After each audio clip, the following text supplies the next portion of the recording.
तो हम सुनने वाले हैं चैप्टर 1125 की कहानी मेरी जुबानी। इस चैप्टर में जो कुछ भी हुआ है उसे एक्सप्रेस करने का एक ही शब्द वर्णमाला में दिया गया है, द अनएक्सपेक्टेड। इसमें जो कुछ भी हुआ वो कभी हमारे ख्यालों में आया भी नहीं था और इस चैप्टर के बाद हम सभी का नजरिया और वन पीस की स्टोरी को प्रेडिक्ट करने वालों की गलतफहमियां बदलने वाली है, जिसमें ईमू अपने ही लाडले बेटे को उबाल कर फेंक देती है और किसी और बच्चे को उठाकर उसकी जगह बैठा देती है। तो इससे पहले हम वीडियो को स्टार्ट करें, चैनल को सब्सक्राइब कर दो और ऐसी वीडियोस देखने के लिए, और इसी के साथ वीडियो को लाइक करना ना भूलें। इन छोटे छोटे एफर्ट्स से हमारी खुशियां और मोटिवेशन बनी रहती है। अगर तुम्हें याद होगा तो चैप्टर 1123 में वेगापंक ने एक सेंटेंस यूज किया था, हाउ टू डिफाइन डेथ। सो अब तक हमें लगा था कि वेगापंक मर गया, बट उसका मरना उसके लिए मौत थी ही नहीं। और ऐसा मैं क्यों कह रहा हूँ तुम्हें आगे चैप्टर में पता चलेगा। और इसी सेंटेंस पर इस चैप्टर का टाइटल भी है, हाउ टू डिफाइन डेथ। इस कवर पेज पर हम देखते हैं कि यामाटो ओडेन के कासल पर पहुंच चुकी है जो रीबिल्ड किया जा रहा है, और यहाँ पर मीनाटोमो कारपेंटर मिसिंग हो चुका है। वो कहाँ पर है किसी को भी नहीं पता है। तो इन कवर पेजेस पर हमें ऐसे यामाटो का सफर देखने को मिलता रहेगा, पर इस बार असली धमाका हमें चैप्टर के अंदर देखने को मिला है। तो अब चैप्टर पर नजर डालते हैं। चैप्टर शुरू होता है एगेड आइलैंड से, जहाँ पर मरीन सेराफिन्स के बारे में बात कर रहे हैं। सभी सेराफिन्स को रिचार्ज करके पैसिफिस्टा मार्क 3 और सी बीस्ट वेपन के साथ शिप पर मूव किया जा रहा है। लूसी और कागो भी मरीन शिप पर आ चुके हैं और एक साइफरपोल एजेंट लूसी से मिस टसी के बारे में पूछता, जिसपे लूसी कहता है कि मैंने उसे मार दिया। इसी के साथ हमें टसी को भी दिखाया नहीं जाता और ना ही किजारू को। आगे सैटर्न 9 वाइस एडमिरल से बात कर रहा है। सैटर्न कहता है कि उन्होंने सब कुछ अचीव कर लिया जिसके लिए वो इस आइलैंड पर आए थे,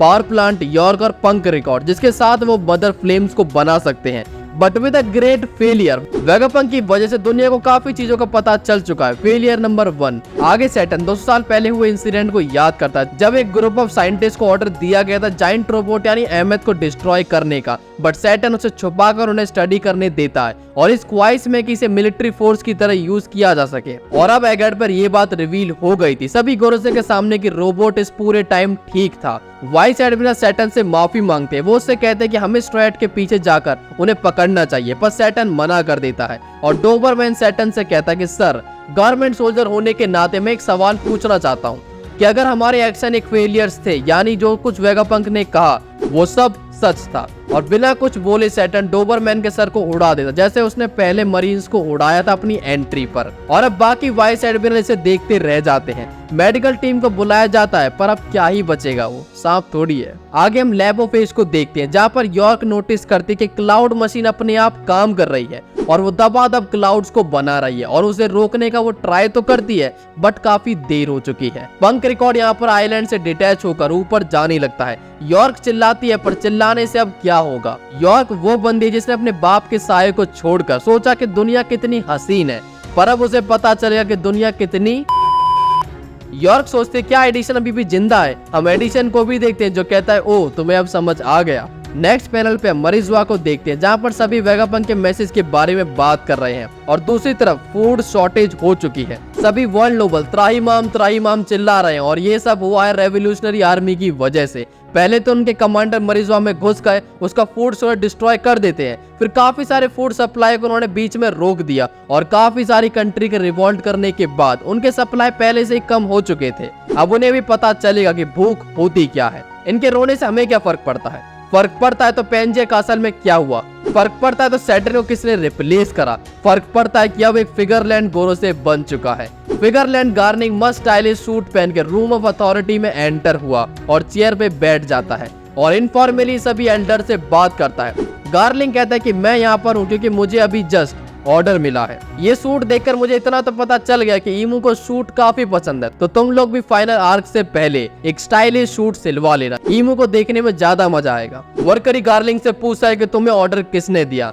नज़ गार्लिंग की बात को सुनकर उसकी साइड देखता है और जुपिटर बोलता है गार्लिंग आज तुम्हारी टोन को क्या हुआ, वॉच योर माउथ। मार्स गार्लिंग से कहता है कि आज तुम्हारे मैनर्स कहाँ गए। गार्लिंग शांति से कहता है कि चल चूती है, कल तू बॉस था और आज हम बराबरी पर हैं। अब से यॉर्क मेरे कमांड के अंदर काम करेगी और मुझे warrior God of science and defence की पोजीशन मिली है।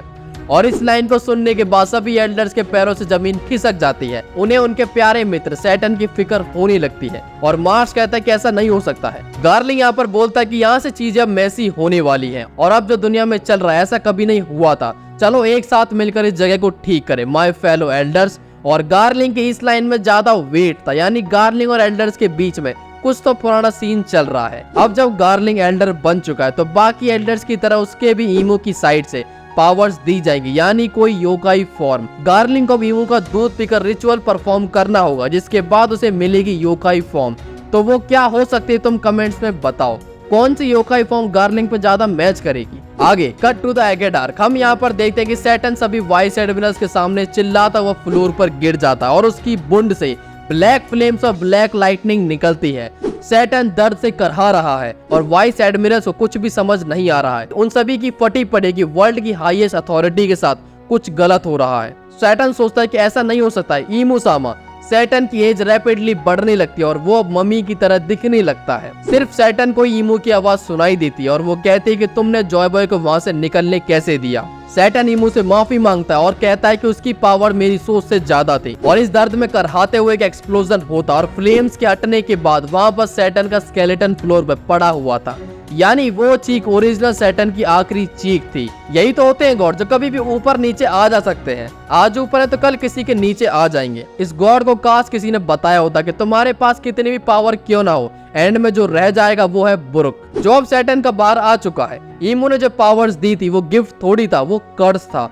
कर्ज टू लिव लॉन्ग इनफ, जब तक तुम ईमो को खुश कर सकते हो। अब सैटर्न इंडिया से होता तो शायद बच जाता। ईमो से बात करने पे वो बोलता कि बस मैं उसके पीछे ही जा रहा हूँ और पेलने के बाद फोन करता हूँ। तो अब तुम सभी जान ही गए हो कि सैटर्न के मरने पे मुझे कितनी खुशी हुई है। तो इस वीडियो को लाइक करके तुम भी मेरी खुशियों का हिस्सा बन जाओ। आगे हम पंक रिकॉर्ड्स को देखते हैं जो आसमान की तरफ बढ़ता जा रहा है और एगेट से काफी दूर निकल चुका है। हमें यहाँ पर पता चलता है कि शाका, एडिसन, पाइथागोरस और एटलस भी जिंदा है। वो यॉर्क और पंक रिकॉर्ड के बारे में बात कर रहे हैं। पाइथागोरस कहता है ब्रेन वेव्स दुनिया के किसी भी कोने से कनेक्ट कर सकते हैं, यानी यॉर्क भी इस ब्रेन की इंफॉर्मेशन को एक्सेस कर सकती है। और साका कहता है कि दुनिया को इस ब्रेन की जरूरत है और तब तक हमें इस ब्रेन को संभालना होगा और ये हमारी जिम्मेदारी है। साका कहता है कि इसमें 500 साल लगेंगे। क्या तुमने ये चेक किया था क्लाउड्स फ्लोटिंग है कि नहीं? और इसी तरह से वो सभी आपस में बात करते हैं। साका कहता है कि हम यॉर्क की वजह से लेबोरेटरी को अपने साथ नहीं ला पाए क्योंकि उसने हमें शूट कर दिया था। पाइथागोरस बोलता है कि अब हमारे पास ना तो बजट है और ना ही मटेरियल, हम इन्वेंट कैसे करेंगे?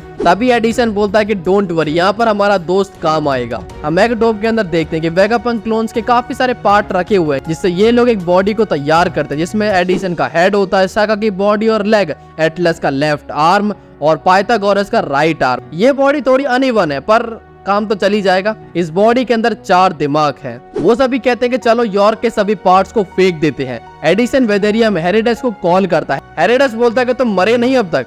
चैप्टर के आखिर में हम रेवोल्यूशनरी आर्मी को देखते हैं। क्वाला वेगापंक के मैसेज को समराइज करके सभी को बता रही है, वॉइड सेंचुरी, एंशिएंट वेपन्स और दुनिया के डूबने के बारे में भी। वो कहती है कि जिसने वन पीस को अचीव किया और पायरेट किंग बना वो सारी पावर्स को कंट्रोल करेगा। बेटी कहती है कि हमें उतना वेट करने की जरूरत नहीं है, ये दुनिया डूब जाएगी। साबो कहता है कि सबके बाद वर्ल्ड नोवल का रेड लाइन पर रहना सेंस बनाता है क्योंकि वो दुनिया की सबसे ऊंचा पॉइंट है। इवान को बताता है कि इसीलिए वर्ल्ड गवर्नमेंट स्लेव से 700 साल से जाइंट ब्रिज बनवा रही है टकीला वुल्फ, वोडका वुल्फ, रम वुल्फ और बारबन वुल्फ में। हमने अब तक स्टोरी में टकीला वुल्फ और वोडका किंगडम के बारे में सुना था। तो वर्ल्ड गवर्नमेंट रेड लाइन को 4 ब्रिज की हेल्प से चारों सी से कनेक्ट करना चाहती है। आगे हम चैप्टर के एंड में ड्रैगन को देख जो बीच के किनारे पर खड़ा हुआ। वो कहता है कि वेगापंक तुम्हारे मैसेज को सुनने के बाद जरूरी नहीं है कि लोग शांति की तैयारी करें, हमें अब जल्दी करना होगा और इस सब को जल्दी खत्म करना होगा वरना शुरू होगी सेफ प्लेसेस को सिक्योर करने की जंग। और इसी के साथ ये चैप्टर खत्म हो जाता है। और अच्छी न्यूज यहाँ पर यह कि नेक्स्ट वीक में कोई ब्रेक नहीं है। तो ये चैप्टर काफी ज्यादा बढ़िया था और जितनी एक्सपेक्टेशन हमने लगा रखी थी उसको तो इसने फाड़ दिया है। तो जल्दी मिलते हैं नेक्स्ट वीडियो के साथ और वीडियो को लाइक और चैनल सब्सक्राइब करना ना भूलें। और यहाँ पर एक स्पेशल लाइक सैटर्न की मौत के लिए तो बनता है।